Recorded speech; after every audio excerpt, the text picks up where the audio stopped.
कि हम विवेचना कर रहे हैं। उन्होंने लिखा है कि बहुत सारे कारणों से दुखी थे और जिसको वो आगे बढ़ा सकते। तो उन्होंने ये लिखा कि मैं सम्मान से लिया और मैं सम्मान के बिना नहीं रह सकता, मैं क्या करूँगा, कैसे रहूँगा, मैं बार मीटिंग में हिम्मत नहीं कर पाऊँ। ये सारी बातें उन्होंने बहुत ही मार्मिक चीज़ें लिखी हैं जी।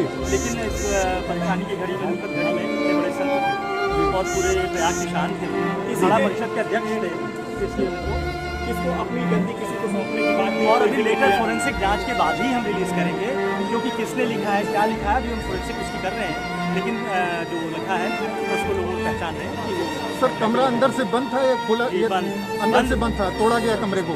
सूचना कैसे मिली पुलिस को? सूचना फोन से जब उनकी शिष्य ने दी जी, यहाँ पे जो उनके मुंशी हैं उन्होंने दी, बबलू ने जी, तो मैंने कहा कि नहीं, तुरंत आप लोग कुछ टच मत करिए, अभी हमारी फोरेंसिक टीम, हमारी पुलिस टीम जा रही है। मैं आया तो मैंने देखा कोई इन्वेस्टिगेशन अभी इतनी जल्दी नहीं। Thank you sir. नीचे करो माइक। ये देखिए 5:15 पे आश्रम से मेरे पास फोन आया कि यहाँ पे महाराज की आत्महत्या कर ली है और वो फैन पे लटक गए हैं। तो इस सूचना पे मैंने टीम को उन लोगों से कहा कि आप वैसे ही रहने दीजिए बॉडी को, जिससे एविडेंस ना हो।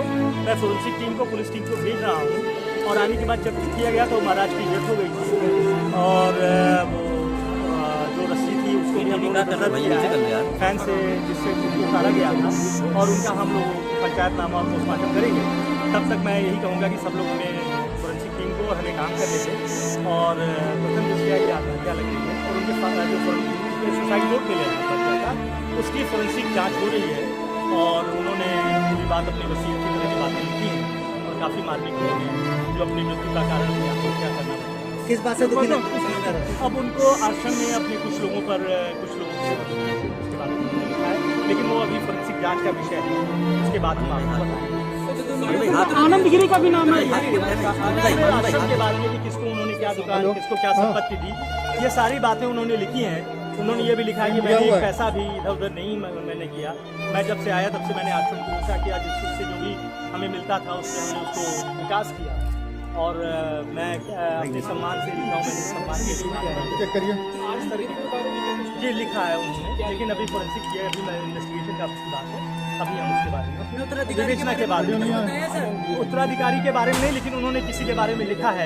ऑडियो अब वो अखाड़ा परिषद के लोग आएंगे, वही तय करेंगे कि क्या होगा। इनकी एक परंपरा होती है, कल अखाड़ा परिषद के सभी लोग आ रहे हैं, उनके साथ ही, क्योंकि ये समाज की बात भी उन्होंने लिखी है, समाज देने की, तो अखाड़ा परिषद के लोग आएंगे, वो तय करेंगे, तभी हमको पोस्टमार्टम भी कराएंगे और फिर उनकी समाधि यहाँ होगी सम्मान के साथ, पूरे सम्मान के साथ। हम आपसे भी अनुरोध करते हैं कि ये प्रयाग की एक बड़े संत और अखाड़ा परिषद के अध्यक्ष, तो उनके सम्मान में सारे लोग, मैं चाहता हूँ कि शांति बनाए रखें और पुलिस को अपना काम करने दें। सर आत्महत्या किया कैसे उन्होंने? आत्महत्या बताता हूँ, फैन से एक रस्सी से लटके हुए थे, जिसको एक टेबल था उस पर रख करके उसके 1 2 3 4 5 कोशिश किया है, जिससे उनकी डेथ हुई। तो पार्थिव शरीर हर के दिन यही रहेगा जी? आज अभी रात हो गई है, इसलिए पोस्टमार्टम नहीं हो पा रहा है।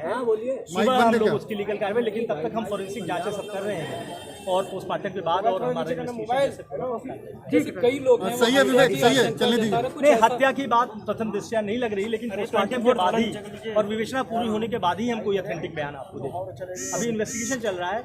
फर्स्ट हैंड जो आप लोग पूछ रहे हैं, तो उनके सुसाइड नोट से और मौके की स्थिति से ऐसा प्रतीत हुआ। सर दरवाजा बंद था, जब खोला गया दरवाजा अंदर से बंद था, टूटा हुआ था, जबकि वो सामान्य रूप से 3:30-4 बजे वो निकल जाते थे। जब 2 घंटे हो गया नहीं निकले, तो इनके शिष्यों ने फोन किया, फोन नहीं उठा।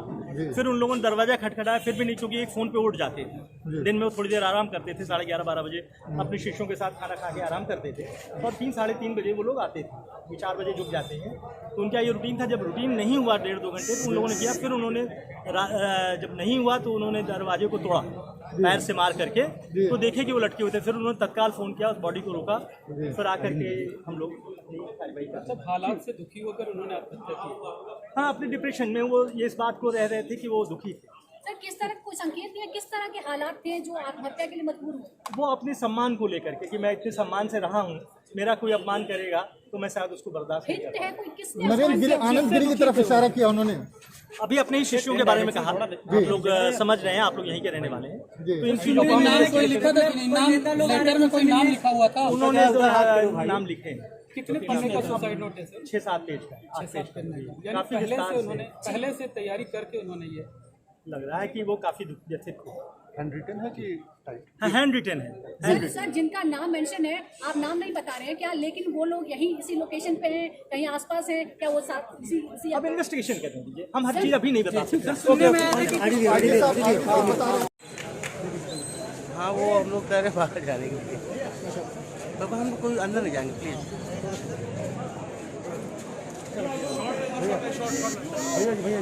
हाँ हाँ बस थोड़ी देर बाद आएंगे, बिल्कुल सबको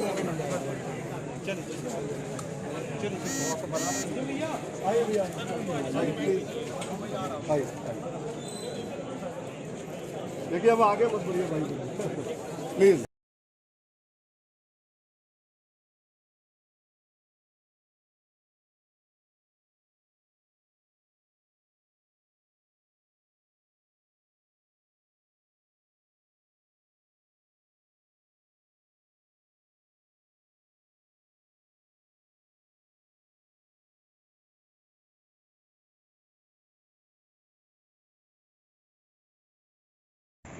गुरुजी आज गुरुजी की जो है एक दुखद सूचना प्राप्त हुई है, क्या कहना है आपका इसमें? षड्यंत्र है, साजिश है, उनको मार करके मुझे फंसाने का प्रयास किया जा रहा है। मैं प्रदेश सरकार से हाथ जोड़ के गुजारिश करता हूं कि इसकी निष्पक्ष जांच हो और सच का दूध का दूध, पानी का पानी स्पष्ट होना चाहिए। वो मर नहीं सकते, आत्महत्या कर नहीं सकते, बहुत साहसिक व्यक्ति थे, वो मरे हैं, इसके पीछे बहुत बड़ा षड्यंत्र है। जाँच होनी चाहिए। आपका नाम जिस तरह से आ रहा है, जांच होनी चाहिए। मेरा नाम आने का कोई सवाल ही नहीं पैदा होता। मैं इतनी दूर बैठा हूँ, कई महीनों से मैं नहीं मिला हूँ, मेरी बातचीत नहीं हुई है, फिर कैसे नाम ये बताया जा रहा है उनके पास सुसाइड नोट मिला है, उसमें आपका नाम भी है। इस षड्यंत्र का विषय है, जांच का विषय, जांच करें आप। धन्यवाद महाराज जी। ऐसा है कि मेरे को 5:45 बजे दुखद समाचार पता लगा, तो सुनकर के बहुत ही झटका लगा। यहाँ देखिए आप, तो जो मेरा अनुभव है कि वो हमारे से ऐसी बातें करते थे कि उन्होंने इतने संघर्ष झेले हैं, कभी भी उन्होंने हार नहीं मानी।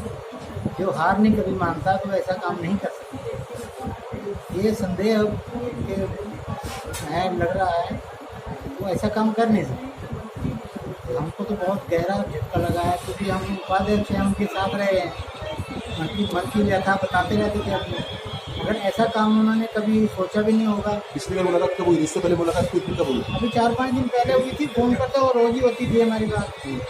कल कोई बात हुई थी? परसों हुई थी मेरी बात। क्या बात हुई थी? वही अपने अखाड़ा परिषद के बारे में, क्या करना है क्या नहीं करना है। तो कह रहे थे आप बैठो, मंदिर में आना, तो मैं कहा मंगलवार को आऊँगा। तो आज दुखद घटना सुनने को मिली। फांसी लगा के इस पर आत्महत्या का मामला है, तो क्या आपको लगता है कि फांसी लगा सकता है? मेरे को तो यकीन नहीं होता, क्योंकि वो ऐसी इतने सशक्त थे कि ऐसा कदम उठाने वाले थे नहीं। अब क्या परिस्थिति रही होगी, अब ये तो जांच का विषय। जांच होनी चाहिए बड़ी इसकी। बिल्कुल बिल्कुल जांच। क्या मांग करते हैं? हम तो शासन प्रशासन से यही कहते हैं कि उच्च स्तरीय जांच होनी चाहिए, दूध का दूध, पानी का पानी होना चाहिए। आपका नाम? महंत देवेंद्र सिंह शास्त्री, उपाध्यक्ष अखाड़ा परिषद।